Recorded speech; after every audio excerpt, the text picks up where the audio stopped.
Hot potatoes in Australia. Home loan demand in Oz is running at a fever pitch. First-time buyers taking advantage of generous Rudd government handouts. Thank you, Kevin. Barrage banks with financing requests in September at a clip not seen in like half a year. Question, though, does that build the case for more rapid-fire rate hikes by the central bank, the RBA? Our regular property contributor, Tim Murphy, founder and MD of IP Global, says, don't worry, be happy. And he has a newfound friend today, and he, of course, is my good friend, Graham Bibby. Hello, Tim. Hi. The average mom and pop in Porpoise Spit is going for home loans like there's no tomorrow. What's going on? It's a 15-year high, but they've had a very tricky 3 or 4 years. The market has done very little. When we were all making bunches of money in property the last 5 or 6 years before a year ago happened, it was pretty flat there. Interest rates were very high. The Australian government tried to cool the market in the mid-2000s, notwithstanding the boom in the commodity markets like Perth. And what you've seen now, of course, is interest rates came down to record lows, and people have started buying again. As you say, home loans are up to their highest in 15 years. They have hiked interest rates a little bit already, we know that, right? They're already up 25 basis points. What have prices done? I mean, give me the main spots. Give me Perth and WA, give me Brizzy, Sydney and Melbourne. They haven't done that much, actually. If you look across all of those markets, the best you've seen, you're lucky if you get double-digit. Places like Melbourne, you've seen 7 to 8% growth, but vacancy rates are extremely low, 1.3% in Melbourne vacancy rates, and that's the big interesting thing about the Australian property market. There's no supply. I mean, we come back to that same story every time we speak. Sydney has not even done 5% yet. But really?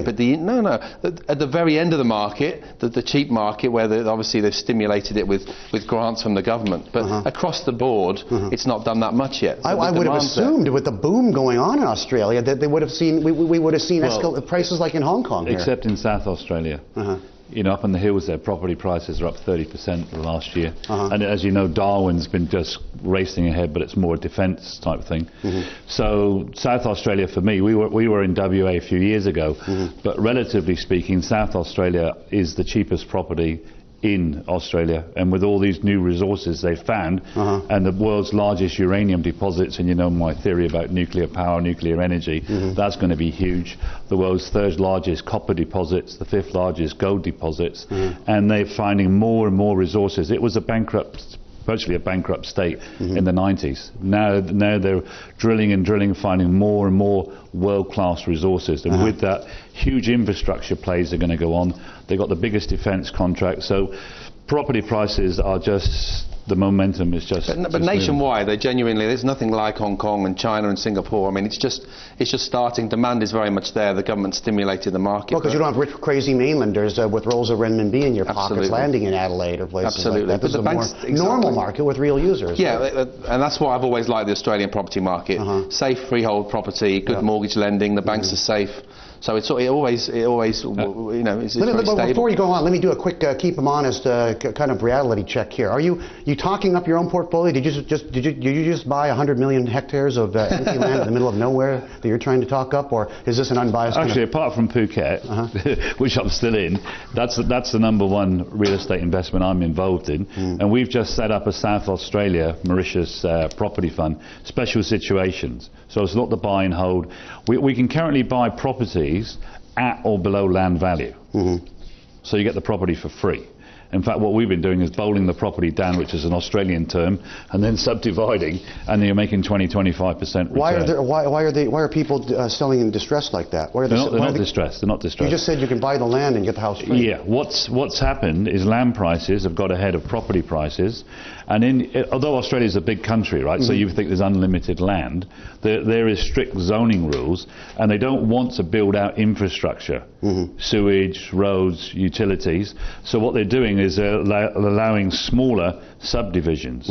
So for example, if you had a plot of land which was 700 and the subdivision rules was 500, that's put a price cap on it. Now it's come down to 350. The biggest component is the land value. Now, most of Australia you can't live in, actually. It's very uninhabitable, isn't it? I mean, you wouldn't want to live where Ayers Rock is. I think you'd probably imagine die of this. drought. Imagine this. Out of Hong Kong, let's say, 600 square foot apartment, 1.2 million Australian dollars.